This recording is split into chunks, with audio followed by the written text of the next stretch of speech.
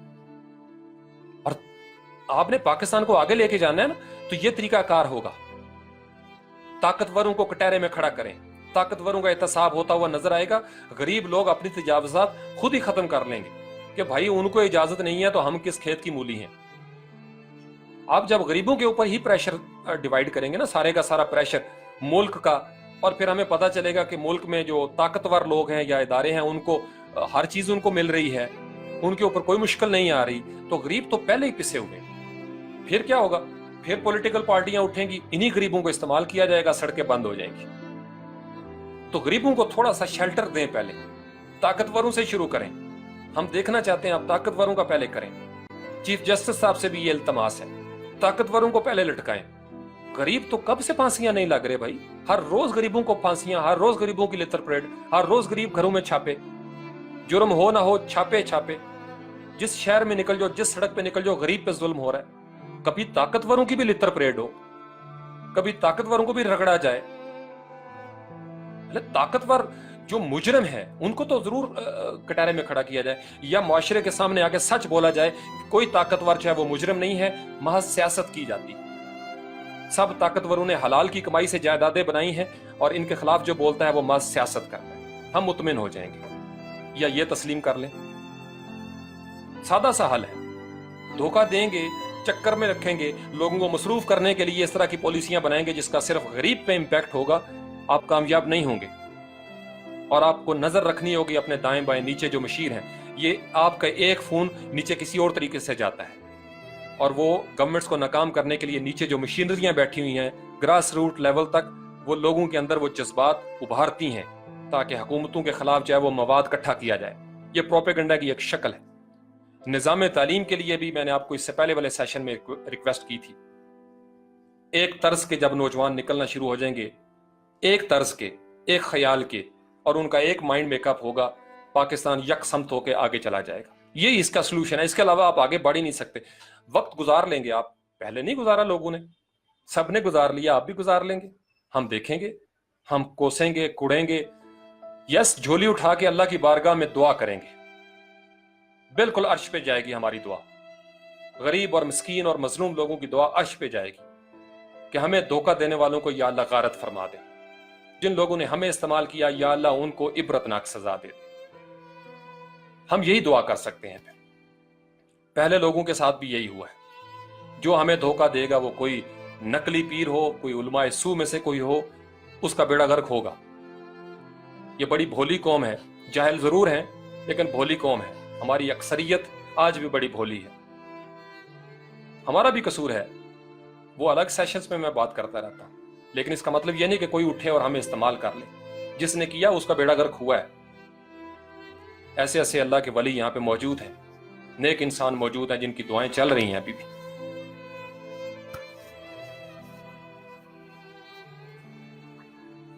یا حی یا قیوم اللہم صلی اللہ.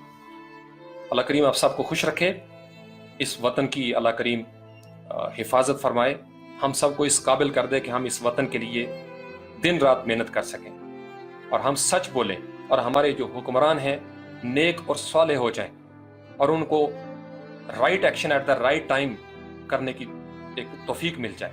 کیونکہ جب تک وہ یہ نہیں کریں گے, وہ دھوکہ دینے کے چکر میں پڑیں گے, تو اللہ تعالیٰ کی ذات واللہ خیر الماکرین ہے. جو انسان پہلے سے پسے ہوئوں کو مزید پیسے گا وہ پس جائے گا. اس ملک میں آج تک غریبوں کو ہی پیسا گیا ہے, اور اگر نہیں پیسا گیا تو ان طاقتور لٹیروں کو جو ہمیشہ لوٹتے رہے ہیں. اگر آپ کی بھی ملی بھگت ہو گئی, آپ کی بھی ملی بھگت ہوگی, تو میں آپ کو بتا رہا ہوں کہ اس معاشرے میں مایوسی پھیلنے سے پھر کوئی نہیں روک سکتا, پھر لا قانونیت سے کوئی نہیں معاشرے کو روک سکتا. پھر آپ تیار رہیے گا. پھر بڑے بڑی معتدل ہستیاں جو ہیں وہ باہر سڑکوں پہ نکلی ہوں گی. کیسے چھپیں گے, پھر کہاں جائیں گے؟ جہازوں میں بیٹھ کے جس ملک میں جائیں گے وہاں آپ کا پیچھا کیا جائے گا. سارے مفکر اس پہ بول رہے ہیں, سارے دانشور تجزیہ کار اشارے کر رہے ہیں, اس طرف ہم بڑھ رہے ہیں. اس کو روکنے کا ایک ہی راستہ ہے, معاشرے کے غریب پسماندہ پسے ہوئے لوگوں کے سامنے طاقتوروں کا احتساب ہوتا ہوا نظر آئے, ان کو سزا دی جائے.